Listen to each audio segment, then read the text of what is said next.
Do'stlar, jahon chempionatidagi birinchi raqibimiz Kolumbiya va tabiiyki menga qiziq bo'ldi. Kolumbiyalik content makerlar, jurnalistlar O'zbekiston milliy terma jamoasi haqida nima deyotgani. Va internetda bu haqida ma'lumot qidirganimda juda ko'p videolarga, ya'ni kolumbiyaliklarning O'zbekiston milliy terma jamoasi haqida bildirgan fikrlarini ko'rdim va sizga ham taqdim etaman. Bizning guruhdagi jamoalar haqida. Biz K guruhidamiz. O'zbekiston. Menimcha ularni bo'rilar deb atashadi. Osiyoda juda kuchli jamoa. Men highlightlarini ko'rdim. Qattiq o'ynashadi. Ehtiyot bo'lish kerak. Ana u yigit aytgandek, O'zbekiston bilan ehtiyot bo'ling. O'zbekiston og'ayni bu mundialning syurprizi bo'lishi mumkin. Futbol tomonlama O'zbekiston qanday jamoa?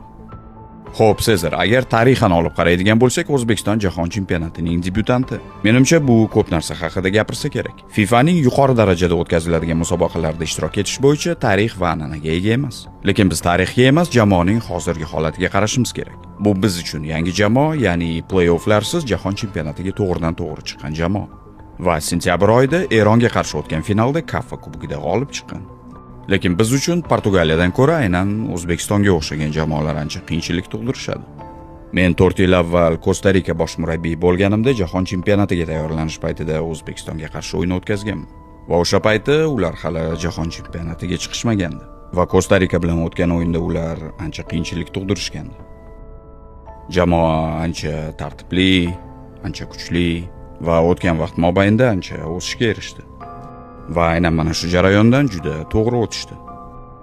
Bu shunday jamoaki, albatta bu jamoaga qarshi o'yin oldidan ularga past nazar bilan qaramaslik kerak. Bu jamoaga kuchli va bosh og'riqqa sabab bo'ladigan jamoa kabi qarashimiz kerak. Maydonga chiqamiz va yutamiz degan yondash shu ish bermaydi. 4 yillik muddatda o'sishga erishdi va ehtiyot bo'lishimiz kerak. Va video oxirida do'stlar, kolumbiyaliklar o'zbekistonlik futbol jurnalistlari, content makerlari Kolumbiya haqida nima deyayotgani, ya'ni qanday fikrlar bildirilayotgani, bu asosan o'sha Telegram kanalimda ham ko'rsatdim. Markaziy sektor, Qarul aka Hamidov, Davron aka Fayziyev va Orif Tolipov ishtirokidagi video rosa aylanyapti tarjimasi bilan, ya'ni ular tarjima qilishgan va o'sha videoning izohlarida kolumbiyaliklar bildirgan fikrlarni ham ko'rib chiqamiz. Xo'p do'stlar, bu yerda kommentlar ketma-ketligini ko'ryapsiz. Birinchi kommentni sizga o'qib beraman. Menga o'zbeklar juda yoqdi, ular bema'ni fikrlarni bildirishmayapti. Bizni hurmat qilishar ekan va Kolumbiya haqida anchagina yaxshi bilimga ega ekan deb aytishgan. Ularning milliy terma jamoamiz haqidagi bilim darajasidan anchagina taassurot oldim. Biz hech bir jamoani kamsitmasdan, kam baho bermasdan qadamma-qadam davom etishimiz kerak. Ya'ni o'sha qadamlarni ketma-ket tashlashimiz kerak demoqda.